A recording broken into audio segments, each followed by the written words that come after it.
All right, we're now live. So this is reading number 2, public reading of some parts of my now 10-year-old book, Reason Fulfilled by Revelation, the 1930s Christian Philosophy Debates in France. Turns out the first reading was quite well received. So we're going to do we'll do a whole bunch of readings until we get all the way through the book. And last time we went over the introduction and 2 sections, principles of selection of documents and debate or debates. Today I'm going to read about 11 pages from the historical introduction. So there's 3 sections to that: general background to the Christian philosophy debates, the debates French context, and historical development and phases of the Christian philosophy debates. This is all part of the big introduction to the translations. So with no further ado, I'm going to start reading. This is on page 10, and this is the section General Background to the Christian Philosophy Debates. The debates took place within a long prepared and developed complex historical context, one of modern Western culture in general, and more particularly the context of modern French intellectual, cultural, and religious life. Given France's major importance in the history of the modern West, a dialectical relationship held between the more general and more particular contexts, both of them affecting and modifying each other by turns. Still, the term, the notion, and the problem of Christian philosophy arise in the broader context long before the Francophone debates, and accordingly it makes sense to study that context before focusing specifically on the more detailed and convoluted French scene. A few words of disclaimer are required before sketching the main features of these contexts. What I supply here are meant only to be broad outlines useful for locating the figures, texts, concepts, and terminology of the debates within their historical contexts. An adequate history of the concept of Christian philosophy, of the debates, let alone of all the other historical matters comprising their context, far exceeds what can be provided in this book. A full history of the 1930s French Christian philosophy debates indeed deserves to be written, but that project must be deferred to another volume. So here's the subsection, the term Christian philosophy. It is entirely correct to claim that the term Christian philosophy was not given a precise signification prior to the 1930s debates, if what is meant by this is either that many of the authors who employed the term did not specify precisely what they meant by it, or that those using the term had no general agreement on its reference, meanings, determinate limits, exemplars, or embodiments. Even after the debates, both of these conditions arguably still held. Clearly, no universal consensus emerged, despite the efforts of some authors to state what, in their views, at least all the Catholic participants in the debates had agreed upon. One aspect of this lack of agreement was that the proponents of conflicting positions typically interpreted their interlocutors either as failing to provide specific meaning to the term or as providing a wrong meaning, concealing some implicit vagueness or incoherence. Study of the term's history is illuminating in this respect, for it reveals that different authors have provided the term with a variety of distinguishable meanings, and that general agreement provides no satisfactory index for deciding whether the term has been assigned precise significations. Several different historical uses of the term that provided fodder for the debates can be distinguished, but first, noting a key point about the term philosophy is imperative, namely that examination of its own history and of the forms of thought given the name philosophy indicates that philosophy has itself borne many fundamentally different meanings through the years and from one school or movement to another. Accordingly, the meaning of Christian philosophy would vary considerably.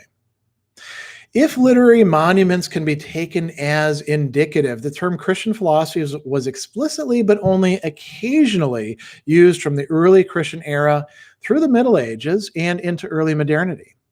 Expressions similar in content and formulation were used in Christian antiquity, as a few examples show. Justin Martyr called himself a Christian philosopher and wrote of the philosophy according to Christ. Tatian, who would later lapse into Gnosticism, contrasts our philosophy with your philosophy, that is the philosophy of the Greeks. Clement of Alexandria regarded pagan philosophy as a preparation for the gospel, assimilable by Christian intellects, and strove for and extolled a Christian gnosis. Lactantius, unwilling to concede philosophy the title of wisdom so long as it lacked true religion, nevertheless suggests the possibility of, as he says, collecting the truth which had been dispersed among individuals and scattered among sects. Augustine himself, though apparently only once as such, used the term Christian philosophy, but came for his followers to exemplify one of its models. Later in the East, Maximus the Confessor would assign to the Christian philosophy three objects: the commandments, the doctrine, and the faith. And Gregory of Sinai would term the true philosopher one who has attained consciously and directly a supernatural union with God. In the West, as in the East, ascetic and contemplative Christian monasticism was termed heavenly philosophy, so that life, learning, prayer, and meditation structured by St. Benedict's rule could be called the philosophy of St. Benedict. Later, in early modernity, the term itself, or those quite similar, would crop up in the writings of thinkers as varied in outlook as Erasmus, John Calvin, St. Francis de Sales, Nicolas Malebranche, and even René Descartes. Needless to say, the term took on quite different meanings and was used with varied degrees of philosophical reflection or conscious intent. Several fairly prevalent types of intentional use whereby works are entitled Christian philosophy are worth distinguishing. Some authors come to use it in order to designate new philosophical essays, often but not exclusively of Augustinian leanings and views, attempting to develop philosophy in harmony or in light of Christian faith. In other cases, manuals containing systematic arrangements of scholastic philosophy were labeled Christian philosophy, a use continuing into the 20th century in application to textbooks. And here I have just a few examples. I'm going to read the footnote 22. A late 19th century example is the 1894 textbook Christian Philosophy, descriptively subtitled Based on the Principles of the Best Scholastic Authors, adapted from the French of Brother Louis of Poissy by the Brothers of the Christian Schools. A more contemporary example is J. Glover Johnson's 1944 High Roads of the Universe, an Introduction to Christian Philosophy, intended for the high school level. Alexander Spetz's revealingly named Summarium Philosophiae Christianae in unum cursus philosophic unius ani nec non plurum anorum ad modum repertori appeared just before the Christian philosophy debates. All right, coming back to the text itself. Here we go. Christian philosophy also became a term readily used by historians of philosophy, designating in particular either the philosophies of late antiquity and the Middle Ages, or more broadly, philosophies developed by Christian authors, including those in modernity. Pope Leo XIII's encyclical Aeterni Patris heightened the prominence and also reflected increase in use of the term. Although the document does not use the term in its body, an unofficial subtitle containing Christian philosophy was quickly appended. James Weishaupt observes French Catholics have been calling for a philosophie chrétienne since the 1840s. San Severino, Civiltà Cattolica, and other Italian Thomists had made the term Philosophia Christiana popular since the 1850s. And even Franz Erler, commenting at length on Aeterni Patris in Stimmen aus Maria Lach, immediately after its promulgation, related it to Die Restauration der christlichen Philosophie. Leo XIII's encyclical thus increased the term's currency, but Christian philosophy already had the long and tangled history of different senses noted earlier. It could take on and play off a host of interrelated and often ambiguously specified meanings. So that by the years of the debates, there was a growing recognition, even among its proponents, that its meaning or meanings needed to be discerned, distinguished, and clarified. At the same time, matters had also come to a head precisely because the very possibility and the nature of its referent had long been called into question, and in many quarters, both rationalist and Catholic, already dismissed. Here's the next section: modernity, modern philosophy, and Christianity. Momentous intellectual changes and developments took place in modernity, and these would eventually produce a climate in which Christian philosophy could, for many, be regarded as an oxymoron, or at most one of philosophy's backwaters or ghettos, a topic or tradition of mere antiquarian interest destined eventually to disappear.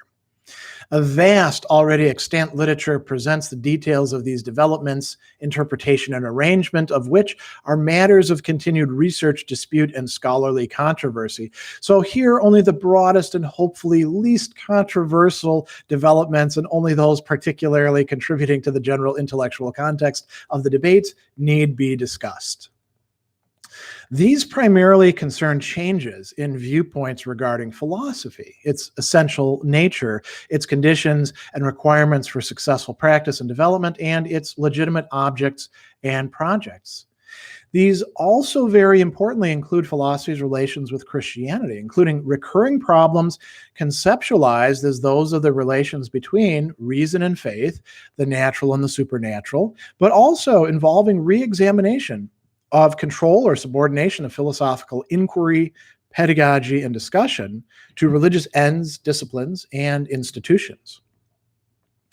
As an ongoing discipline capable of being communicated and inculcated through teaching, of being embodied in certain figures, texts, movements, schools, and approaches, philosophy in modernity came to be reconceptualized in radically new ways, not only by those who identified themselves in genuine philosophy with the sets of projects, texts, thinkers, and methods that come to be called and regarded as modern, but also by those who, for one reason or another, opposed and condemned these. This is not to say that throughout modernity, even down to the present, there have not always been many thinkers whose philosophical practice and conception of philosophy was more traditional, deliberately continuing the thought of antiquity or the Middle Ages, nourished by and aiming at harmony with Christian faith, life, and thought. But those were not the voices that characteristically took part or were given parts in modernity's and modern philosophy's ongoing self-defining.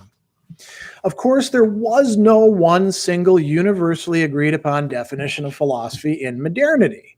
Wrangling about precisely what constitutes genuine philosophy, proper philosophical practice, method, and aims is an important part of modern philosophy's content and heritage, as are the dual motifs of making an entirely new, at last scientific and rational beginning of and engaging in critique of the past and present forms of philosophical thought. Still, it is possible to disentangle several generalizable features of philosophy in modernity relevant here. First, philosophers came to regard and to represent philosophy as essentially autonomous, treating this alternately as an assumed starting point, an instrumental trope employed in polemics, an ideal project always yet to be achieved, or even a positive effect provided by philosophy to humanity, whereby philosophy was not only either to be or already emancipated, but also emancipating, both for those engaged in it and for society, culture, and intellectual life in general. This emancipation was viewed as the human mind's and reason's liberation from the weight and restrictions imposed and perpetuated by a number of putative evils, religious authorities and dogmas, superstitions and prejudices, unhealthy passions of all sorts, religious enthusiasm, particularities of perspective restricted by one's background, community or traditions, and private interests, whether naked or disguised, of individuals, classes, and institutions. This emancipation would take place through a rejection of the past and the traces of the past in the present, and by discovery, generation, application, and consolidation of new methods for attaining truth, certainty, and knowledge in the rapidly expanding sciences, in philosophy, and in all of its allied disciplines. And these new methods would involve at the same time expansion and restriction of philosophy's proper objects, its legitimate projects, and the very capacities and scope of reason, both in its practical exercise and in metaphilosophical reflection.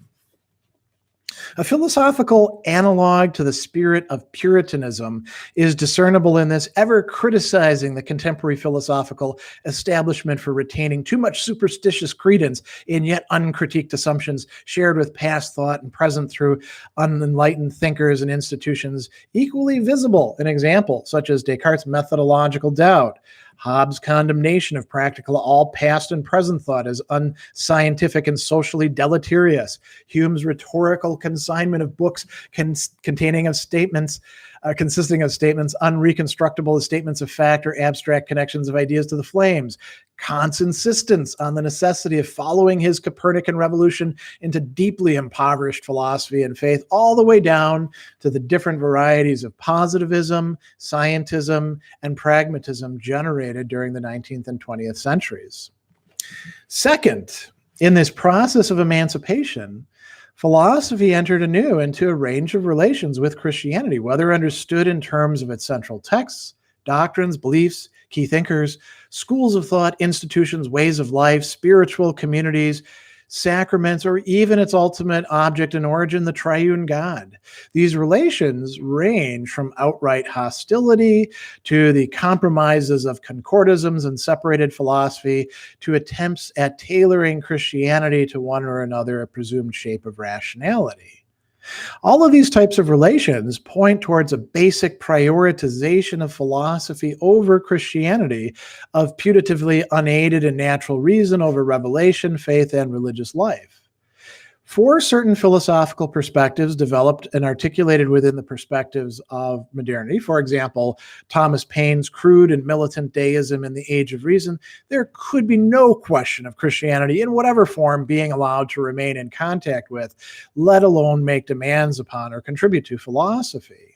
Philosophy should be outright hostile to Christianity, particularly to institutions that claim to embody and transmit it, such as the Catholic Church, holding these to represent a type and source of despotism, promoting heteronomy, dependency, and immaturity of the human mind.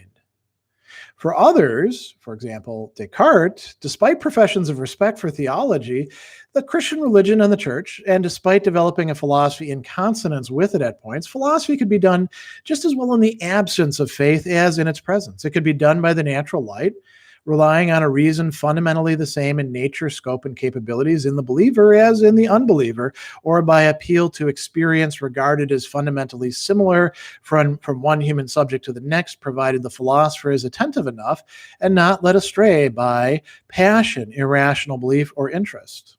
Another possibility was that of admitting elements of the Christian religion into philosophy, but only after subjecting them to reason, scrutiny, and censorship, taking them out of the hands of any religious institution or tradition. Depending on whose reason carries out the critique, there will be more or less Christian material rationalized and assimilated. In the case of Spinoza's theologico-political treatise or Kant's religion within the limits of reason alone, for example, decidedly less is taken in from Christianity than in Locke's essay or in Hegel's works. It's also possible, as is the case for many modern philosophers, to philosophize as a Christian, explicitly trying to produce a philosophy satisfying both reason's and Christianity's demands while remaining confined fundamentally within assumptions and horizons germane to modern philosophy.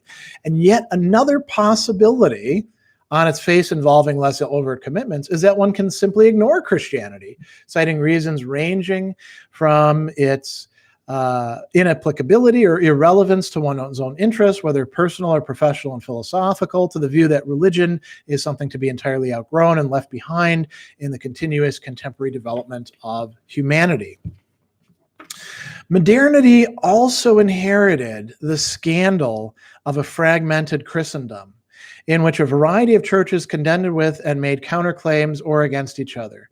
Some Protestant churches, congregations, movements, or factions within churches themselves hastened the processes of secularization, identifying themselves, some enthusiastically and some uneasily with the ideals or the course of enlightenment being swept along its intellectual currents. Others turned in other directions, towards legalism, towards fideisms of varied shapes and emphases, or to devotional and emotionally centered religion. Many of these currents could also be found in one corner or another, one movement or thinker of the Roman Catholic Church, although over time many of their determinate forms would be brought into consideration and come under condemnation. The different churches' claims about each other's superstition, authoritarianism, and unamendability to rational argument and persuasion furnished secular opponents with ready-made charges against particular religious bodies and traditions, and thereby material eventually generalizable into claims about religion's fundamental irrationality. Third, modern philosophy developed within and came more and more to articulate its own self-referential and self-confirming historical perspective, a development not entirely surprising since something similar takes place in other ages, cultures, and intellectual movements and communities.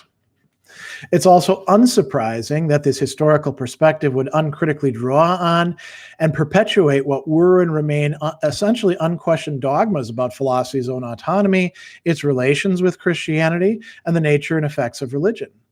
The key question that arises is, as with any historical narrative, assessing whether it's an adequate one that does justice, in this case, to the intellectual content, value, depth, and coherence of Christian thought, or whether it involves systematic distortion, even deliberate ignorance of past intellectual developments, and thereby of the full intellectual riches still available in Christianity's present. From the viewpoint of many modern thinkers, the patristic era and the Middle Ages, even for some the Reformation, amount to philosophical wastelands, ages of fundamentally irrational faith when speculation and theory were carried out under the yoke of dogma and authority, punctuated occasionally by glimmers of fragmentary, genuinely philosophical thought, generally in revolt against or subversive of religion. This produces a self-reinforcing dynamic. Knowing already that there is nothing of value to recover from these eras, one will not waste the time and effort of reading and reflecting on sources from that era, particularly when adequately understanding and appreciating texts of patristic and medieval thought requires entering some degree into context, traditions, webs of assumptions, and intertextual references. In many circles, to identify oneself with a thinker or school of these periods is to condemn oneself to the status of an antiquarian, or worse, of one who wishes to resuscitate and impose on others the failed and rightly discarded philosophies of the past, philosophies that were not really philosophies in a rigorous sense assigned by one of the modern schools, systems, or figures of philosophy. Modern day schools or movements deliberately continuing or recovering pre-modern thought, such as Scholasticism, thus become triply problematic. Triply problematic. For in addition to presuming to think according to the mind of a St. Thomas, neo-scholastics are typically practicing and believing Christians, a condition bound to interfere with philosophy's autonomy and rationality, and worse yet, they take directives from an institution both religious and, in the view of many moderns, quintessentially anti-modern, the Roman Catholic Church. If the attitude of many non-Catholic modern philosophers towards Catholic thought could be summarized in a single sentence, it would be, it has been tried, it has produced its definite results which have been found lacking, and now its time is past. And it must be conceded that the main developments of Roman Catholic philosophical thought were not particularly distinguished or successful from early modernity to the revival that Aeterni Patris consolidated. And here I'm going to read footnote 25. One might argue this point, pointing towards a Malebranche or to Pascal, both singled out by some interlocutors during the debates as genuine representatives of Christian philosophy. And personally, I would claim that Pascal, as a thinker, is of the first order. But here, what must be taken into consideration is the historical effects of their respective philosophies and their ability to provide philosophies that could be used by further Catholic thinkers to fruitfully engage modernity. Quite arguably, Pascal's most important direct influence was on Blondel. All right, back to the text. Scholasticism did undergo a decline and degeneration before and during early modernity, about which Gilson remarked, Albertists, Thomists, Scotists, Occamists all contributed to the ruin of medieval philosophy in the exact measure in which they neglected the search for truth to exhaust themselves in barren controversies about the formula in which it was to be expressed. While the Dominicans maintained a tradition of continued study and thinking through St. Thomas, Catholic philosophical thought came to run in many other currents, most notably Augustinian ones, those of Cartesian, in some cases those of Malebranche, uniting it with the Augustinian, and later those of Kantian influence, and particularly after the French Revolution, the eventually condemned rivulets of Lamennais and Demist traditionalism and Rosamini's ontologism. In marked and welcome contrast, the half century prior to the 1930s Christian philosophy debates witnessed a renaissance of Catholic philosophical thought, most particularly through the revival of Thomism, both making possible and furthered by the 1879 Aeterni Patris, raising Thomism again to a leading school of Catholic philosophical thought with important institutional effects, ranging from the establishment of new centers for Thomistic studies, for example, in Louvain, to the undertaking of a critical edition of Thomas's works, to Thomism's assuming an integral role in Catholic university and seminary formation, albeit often through manual-based neo-scholasticism, to proliferation of articles, books, and conferences on his thought. These new emphases had the effect of provoking further studies of other medieval thinkers, eventually leading to fuller recovery of the diversity of medieval philosophy's intellectual riches. There were additional factors in this Renaissance more specific to the French intellectual milieu, to which we must now turn. And that leads us into the section, the debates French context, which I will reserve for another reading, the next reading of Reason Fulfilled by Revelation, the 1930s Christian philosophy debates in France. So we're now up to page 21, making some progress, a lot more to go because the book, the text of the book takes us all the way to page 282. So it's going to be a while. We'll be chipping away at this all summer, I think. All right. So Jed asks, question for the Q&A. Is this book a good place to get an intro to the wider thinking of the participants, or are the contents of the debates too specific, thinking of Blondel in specific? Neither, I would say. It's the historical introduction gives you some background on the main thinkers, also a lot about the debates themselves. The debates are nested within the larger projects of the people involved. Obviously, you wouldn't want to take the four things that I've translated here as the totality of Blondel's philosophy. You would want to read Axiom 1893 and some of his other earlier stuff that's been translated. Unfortunately, the problem with Blondel is that most things are not translated into English at this point. If you can read French, then you're golden, but that's not the case. Pretty much everything Gilson has written, I think, is translated into English in one way or another. I think you can say the same thing for Jacques Maritain. Some of the other key figures in the debates, like Marcel's stuff, is pretty much all translated. Antonin de Sertillange, not so much. Breyer, if you're interested in him, or Brunswick, their stuff, I think, is Breyer's History of Philosophy has been translated. I'm not so sure about Brunswick, Leon Brunswick. And actually, like some of the people who get involved later on, Lev Shestov, for example, his Athens and Jerusalem were some very late contributions to the debates.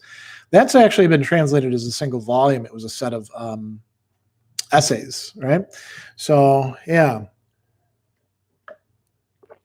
But another thing, too, is I've put a link to a Internet Encyclopedia of Philosophy article that I wrote quite a long time ago back when I was doing a lot of work on the Christian philosophy debates. And that's kind of a good overview of the people and the positions in the debates. All right. Mark says, bit of a weird question, but do you think you could consider your work here as under the broad umbrella of modernity studies? Yeah, it depends on how broad the umbrella is and what we mean by modernity studies. I was thinking as I was rereading this that, there's all this discussion about postmodernism, and most people talking about postmodernism are full of crap and are using the term basically as a slur word, and they have no idea what they're talking about, including some people who have published books on postmodernism where Kant is a postmodernist or stuff like that. It's interesting because that term postmodernism emerges, of course, late in the 20th century.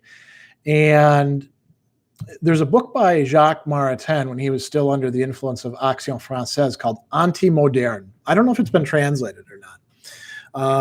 And if it is, it's not to Maritain's credit, because he's he's criticizing, Descartes, Rousseau, and Luther as like the people who destroyed everything, And it's funny because if you think about somebody like Descartes, right, we would now typically think of him as a typical, Enlightenment intellectual, not postmodern at all. He's actually a foundationalist. And yet, from the perspective, what this means is modern is a slippery term that gets used in all sorts of ways. Some people are too modern. Some people aren't modern enough. Postmodern itself comes out of the modern, right? There is no postmodern without the modern. And it plays off of it. A lot of people are past using that term. Woody asks about Jordan Peterson. Jordan Peterson, when it comes to the postmodern, is garbage. He's relying on Stephen Hicks' work, which is, if you know much about the people that he's writing about, you're like, wow, that's some weird ways of construing these things. It's sort of like the what do we call it? Like, it's sort of like what the Thomistic manuals were, which was terrible philosophy. They were like textbook, very schematic, Descartes and Descartes' errors and the errors of Kantianism and stuff like that. And then Thomas was the hero at the end. I kind of think that's pretty much the best you're going to get out of a lot of the critics of postmodernism, with the exception of like interesting Marxist critics like Terry Eagleton or Harrison, who wrote The Politics at God's Funeral back in the 80s. Jed says, okay, great. I will check that article out. It's time to quit being a coward and open Axiom 1893. Axiom 1893 is difficult, but I'll tell you kind of a funny story. So there's two translations in English of it out there. There's James Somerville did a translation, and then Oliva Blanchette, who, by the way, if you want to know about Blondel, Oliva Blanchette has an amazing, 1,000-page intellectual biography of Blondel that he published, I want to say around 2010, 2011. I had been, working on Blondel for about 12, 13 years by that point and done a lot of historical research. There were things in there that I didn't even know. And so that's actually, it's called Maurice Blondel, A Philosophical Life. And if you read that and then read Axiom 1893, I think it could be easier to get through. Blondel is not a great writer. He's sort of like Hegel, not as bad as Hegel, but he is not a stylist. His prose is kind of muddy. It's not actually better in French than it is in English. So anyway, Oliva Blanchette, I was corresponding with him years and years and years ago when I was a grad student. And I asked him, why did you make a new translation of Axiom 1893? And he said, well, I was teaching Blondel in my classes, and I found Somerville's translation, because it has so many badly translated things, to be so frustrating. I was like, I'm going to have to do a translation myself. And a translation's a lot of work, right? So you don't want to do a translation if you don't have to. But he bit the bullet and did the translation. And his translation is good, So, all right. Mark Smith, what do you think of the argument that modernity began with Occam and that Descartes was latent nihilist? I think any thing that tries to say that a big historical period there will be exceptions to this, but a big historical period began with this is always bullshit. I mean, historical periods are like constellations of things. So Occam, is part of it, and so are the rise of the rise of the noblesse de la robe in France, and changes in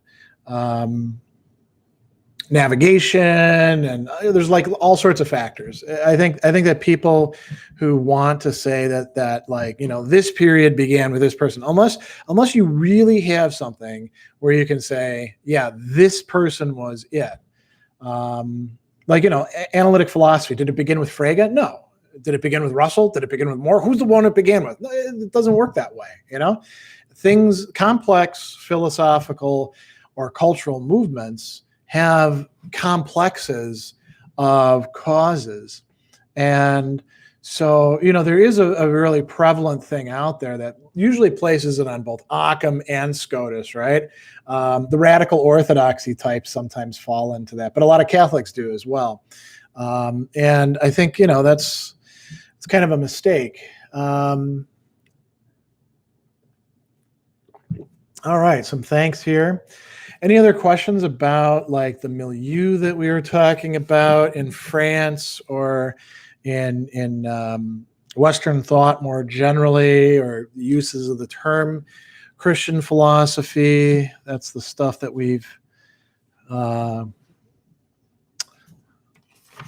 discussed there. We're going to move into these sections, the debates, French context. I'll read you while people are thinking of questions, some of the headers. So there's Catholic thought and rationalism, the Catholic intellectual renaissance in France, which looks like it goes on for quite a few pages. The main participants in the debates, context, conflicts, and Christian philosophy. Well, that's a long section too.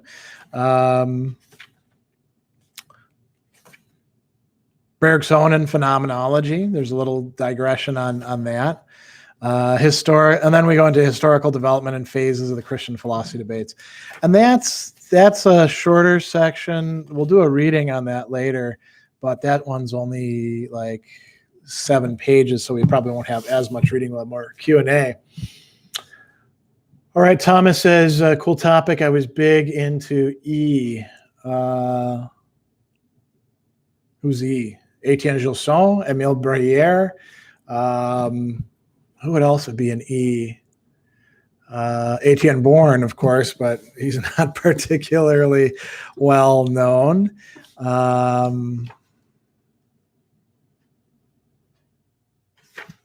who could E be?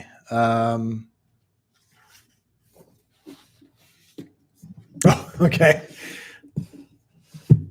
Accidentally typed enter. Okay, well, who is it? who are you big into? I mean, a lot of the people that were involved in the debates were like pretty big name philosophers. I think that's part of how they got their publishing contracts, and they got into the journals that the debates were taking place in. Because if you were just some schmuck, some nobody, maybe they wouldn't be as likely to publish you. I don't think that peer review was the order of the day for a lot of these journals, like the Revue de Métaphysique et Morale, which who was running that? It was Leon, not Noel, somebody else, the one who proposed the debate between Gilson and Breyer, with Braunschweig and Maritain as seconds for them. All right, Jed says, with a very secular focus of the French Republic, were these debates taken seriously in secular circles? Yes and no. That's a good question.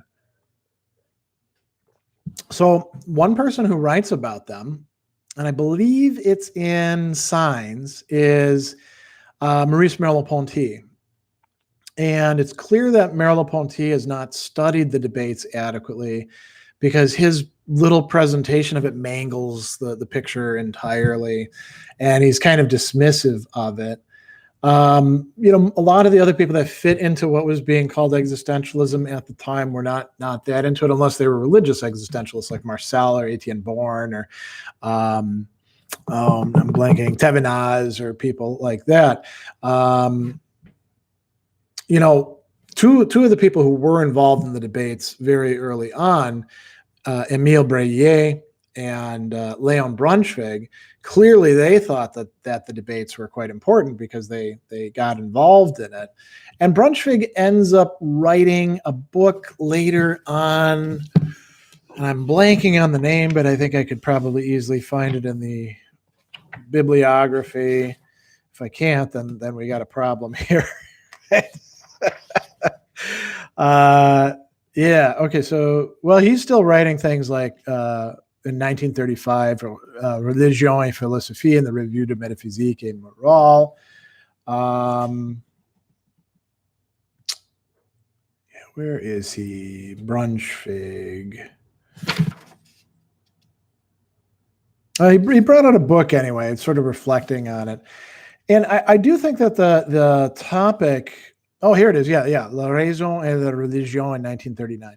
I do think that the topic, in some respects, suffered from the fact that, Germany was rearming. There was this whole, worry about fascism and integral nationalism and national socialism, and also, Bolshevik communism. And what liberal democracies were going to do in relation to it. And so the debate, in effect, got eclipsed, I would say.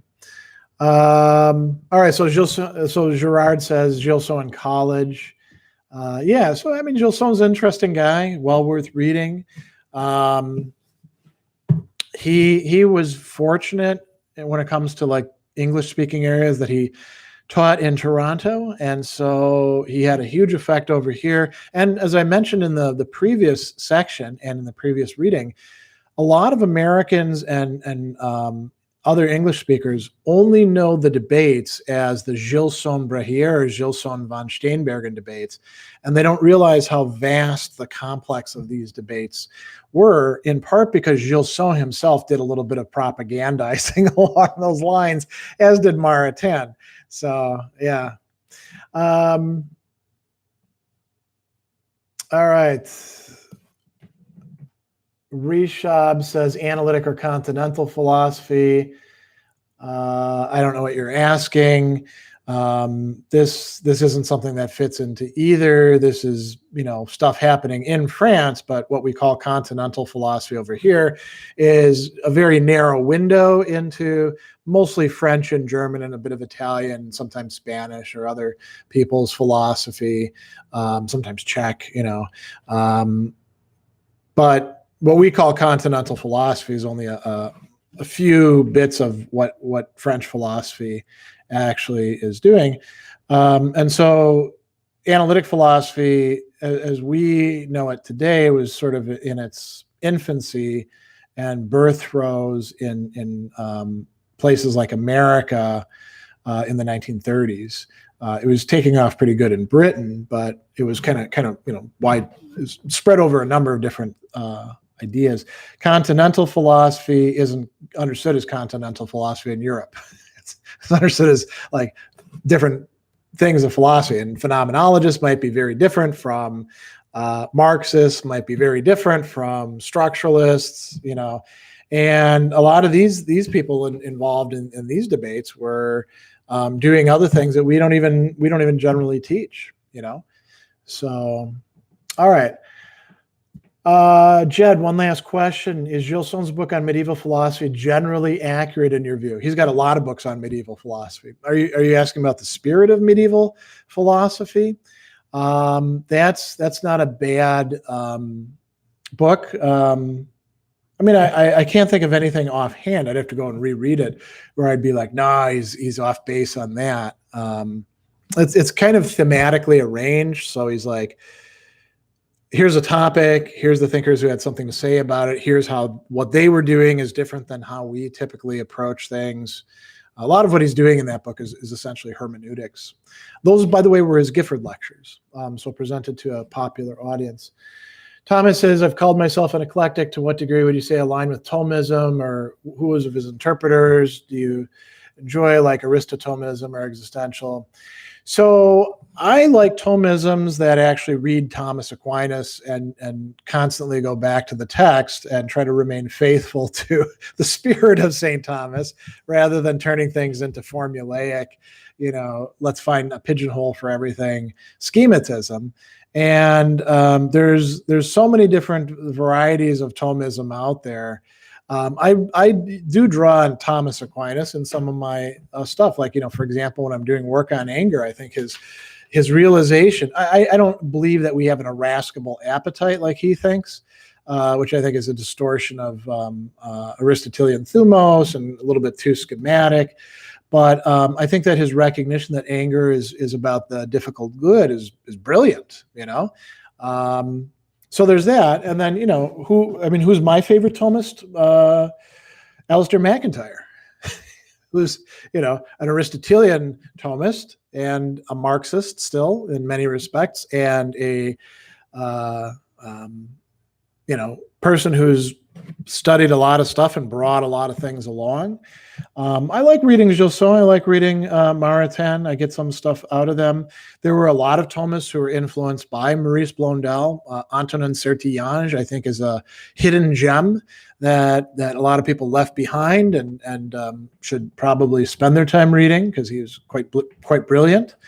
But I don't worry so much about like who's of this school or something like that. I look for what I can take from them that I find interesting. All right, here's a good question from Mark. Did similar debates occur in other countries, or did these emerge specifically in relation to the French milieu? So the French milieu is the crystal around which other things crystallized, you could say. And none of the other things that happened were as big as the Francophone debates. But it did spin off into some discussions in Spanish journals, and it provoked a American Catholic Philosophical Association meeting, which was devoted specifically to Christian philosophy as a topic. I think that was around 1934, 35.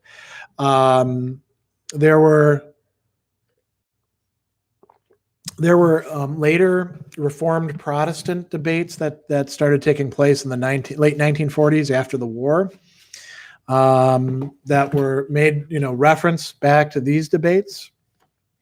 I mean, I should look at the historical, the bibliography, because that kind of helps out. So, so like Priswara, in 1933 has this Katholische Metaphysik and Stimmen der Zeit. So he's got his thing to the pulse. Romanelli writes a piece in the Revista di Filosofia Neoscolastica intorno al significatio del concetto di filosofia cristiana. So it's starting to get into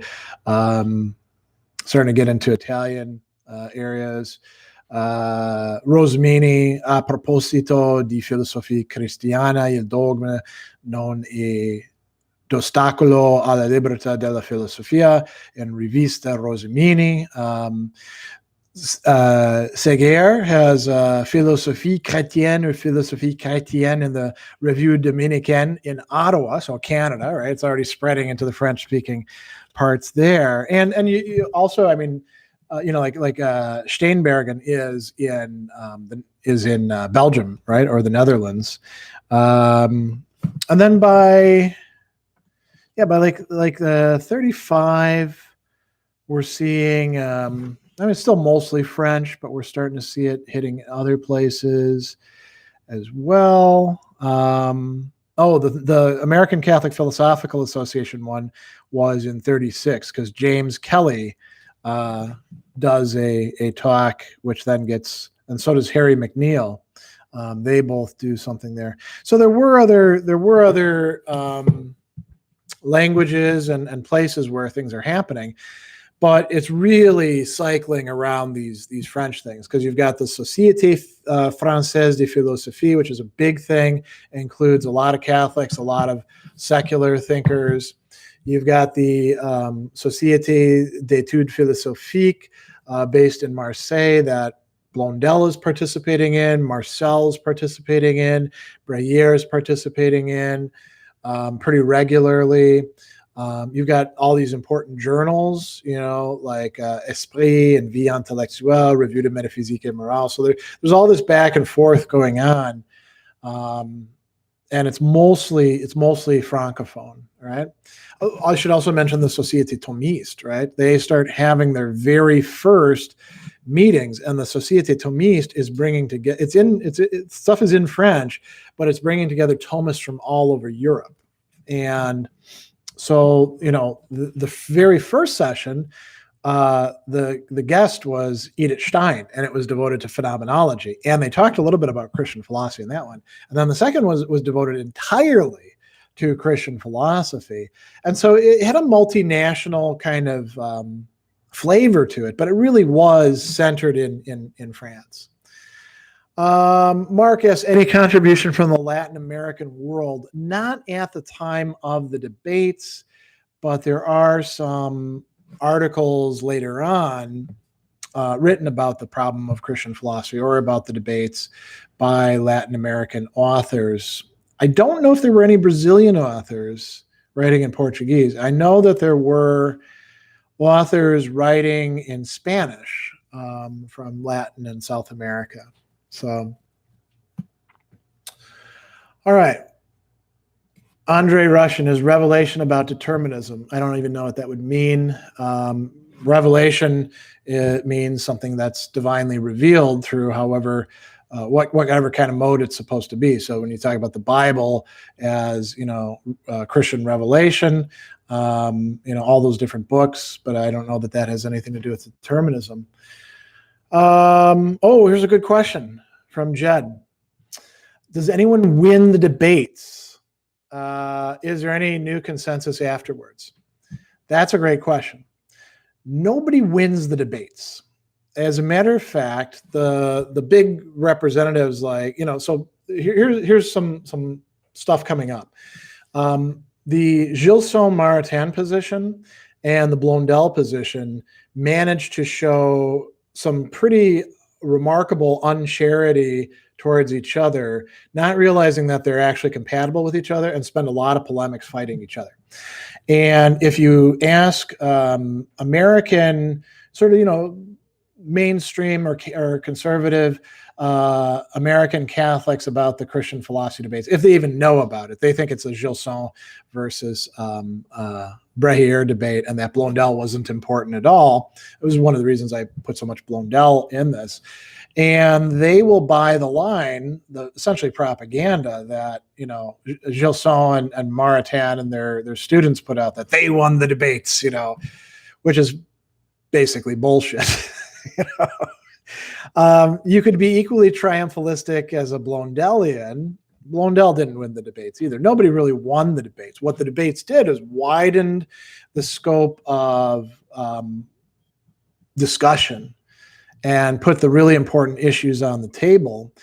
Who did lose the debates? The rationalists, very clearly, because they had nothing to say after just a little bit in the debates. But I kind of think, and I am eclectic in this, what we want is a recognition that there were a lot of really good points made and elaborated by a lot of different people and sides in the debates. So,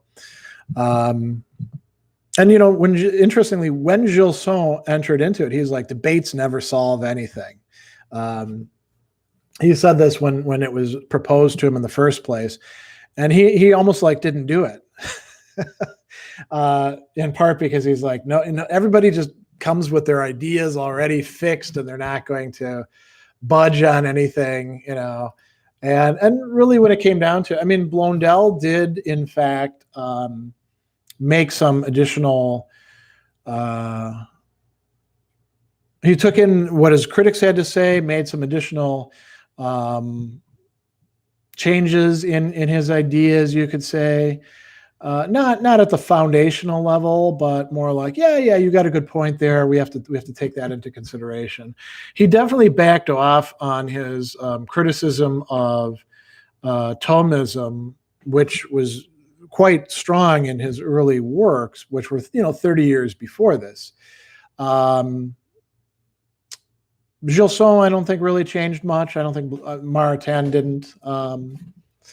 Marcel, I guess you could say, his thought evolved through the debates. All right. Well, thanks, B. I can't really make out what that little guy is doing in the cartoon. Negro Cornelia, thank you for all your work. Oh, you're very welcome.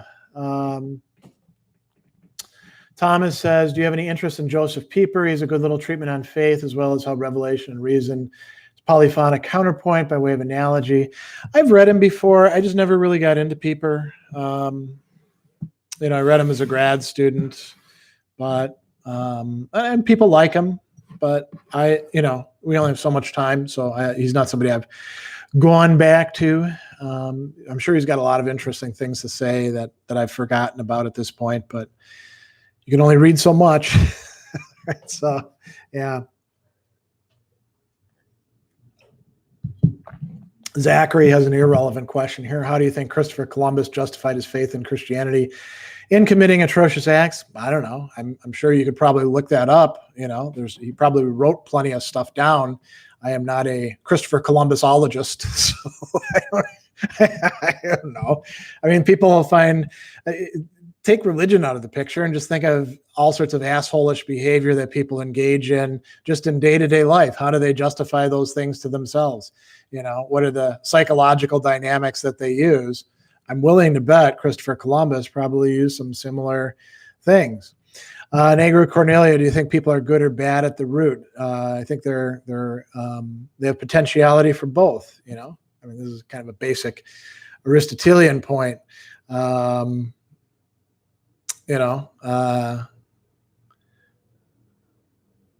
a lot of things. We don't have an awful lot of really strong instincts, but the ones that we do seem to be good, wanting to take care of children. But then again, it doesn't get you that far. Look at how many crappy parents there are out there.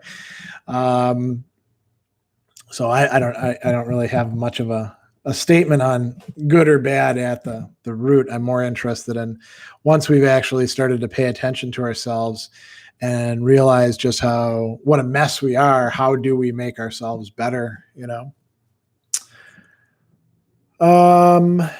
Thomas Gerard, Pieper's argument is that a good intellectually honest philosopher should consider the datum of a text or claim purported to be divinely revealed. Yeah, okay, well then he's in a large company of people who think that you can take something that people say is divinely revealed and you can look at, what its meaning is, or, what its grounding is. Sort of like, when we do the Bible as literature classes in high school and we say, we're not going to worry about whether this thing actually happened or not. What's the meaning of this story, Spinoza, do you think Christian philosophy can be independent from the historical claims of Christ's death and resurrection? I don't know why it would want to be, but Christian philosophy isn't all about Christ all the time. When we say Christian, what we're talking about is things done by Christians within this vast universe of signification covering 2,000 years and, thousands of people who've written, and that's part of the Christian matrix. So does everything have to be, always coming back to Christ all the time? Probably not. So it depends. If that's what you mean by independent, then I guess it could be independent. If you mean could you have Christian philosophy where you never talk about Christ? Probably not. Could you have Buddhist practice where you never talk about the Buddha? Probably not. Negro, do you think the planet would be a better place without religion or worse? I think those sorts of questions are so incredibly abstract that there's no answer for it. There's no definition of what constitutes religion. And I mean, it's been such an integral part of most societies and still does remain so to today. What would you possibly compare it against? You know, Thomas has got to go. Thanks for engaging. Yeah, I've got to, it's time for me to go too, actually. B, what are your thoughts on Christ and Paul's rhetorical styles? Do they have anything to offer us today? I don't know. I mean, I'm not reading the stuff for the rhetoric. Christ doesn't have a rhetorical style. What we have are the gospel writers. Maybe that's what you mean. We have gospel writers records, pretty, you know, not very long at all, right? We don't know an awful lot about the guy. It's not like, you know, the hadith in Islam, where we've got all these, the guy said this, the guy said this, the guy said this, you know, they're pretty short. I mean, can you learn from anybody's rhetoric? I suppose, but I you know, I'm not a rhetorician, so. All right. Zena says, I learned so much from the forevorts, the preface of the phenomenology. Thanks a lot. Oh, you're welcome. So we're going to do another one of these probably next weekend. And I'm going to keep plowing my way. You know, you look at how big this book is, right? There's going to be a lot of readings in order to get through this, but glad people have enjoyed it. I'm getting a kick out of rereading this stuff that I wrote, you know, a long time ago and saying, oh, that's a pretty good turn of phrase there. So, all right. You stay tuned to the channel and you can find out when we're going to have them. You can also look at the, you know, Reason.io events calendar at my Facebook page, events calendar. Those will tell you when these are coming up. So where some of you, I know it's evening for you. Some it's probably early morning. Here it's afternoon. So have a good day, everybody, and I'll see you next time.